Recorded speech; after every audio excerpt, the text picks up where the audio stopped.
Alors, ce que j'ai vu très souvent aussi, c'est notre Terre représentée comme ça, comme un peu un arbre avec un firmament au-dessus de notre tête qui, apparemment, un firmament avec de l'eau.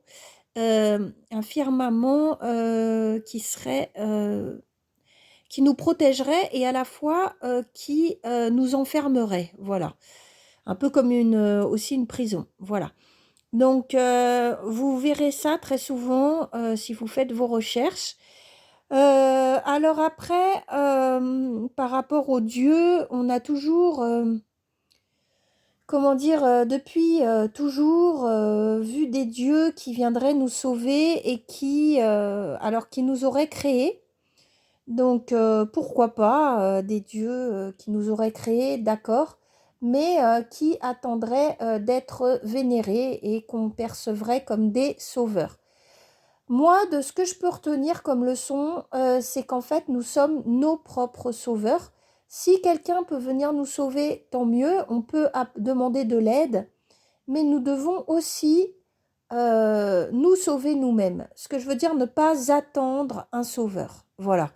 Je crois que c'est ce qu'il faut retenir vraiment de la morale de l'histoire, c'est qu'en fait, depuis toujours, nous vénérons dans les religions, n'importe lesquelles, des dieux qui viendraient nous sauver.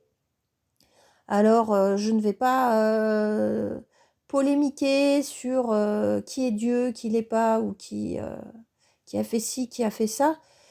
Moi, ce que je pense, c'est que ce qu'il faut avant tout, c'est se sauver soi-même. Et je pense qu'on a des facultés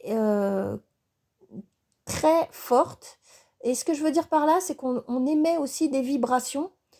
Et d'après ce que j'ai compris, nos vibrations se répercutent dans l'univers. Et nous sommes tous interconnectés les uns aux autres et tout ce que nous faisons, que ce soit nos actes ou même nos énergies, se répercutent les unes sur les uns ou les unes sur les autres. Donc, ce que je veux dire par là, c'est qu'en fait, n'importe quel être humain qui a des sentiments, des émotions, les répercute autour de lui. Donc pour moi, je pense qu'il est très important d'élever nos vibrations et c'est ce en quoi Alex Collier parle dans ses conférences, c'est-à-dire que nous allons rentrer apparemment dans la 5e dimension et pour cela, il va falloir de plus en plus que les êtres augmentent leur conscience et montent leur vibration. Donc il y a tout un processus, voilà. Alors après, positiver, marcher dans la nature, s'entraider, être bienveillant, ne pas dire du mal, ne pas juger méchamment.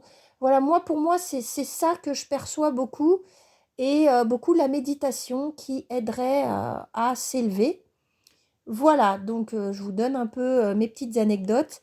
Maintenant, je pense pour faire un résumé de l'histoire, c'est que nous sommes nos propres sauveurs. Si nous avons des sauveurs, visiblement il y en a, des êtres qui viennent nous sauver, mais nous devons leur faciliter le travail en nous élevant, en élevant notre conscience, nos vibrations et en allant de plus en plus vers un nouveau monde parce que visiblement, nous sommes en train d'entrer dans un nouveau monde. Voilà, je vous souhaite une très bonne journée.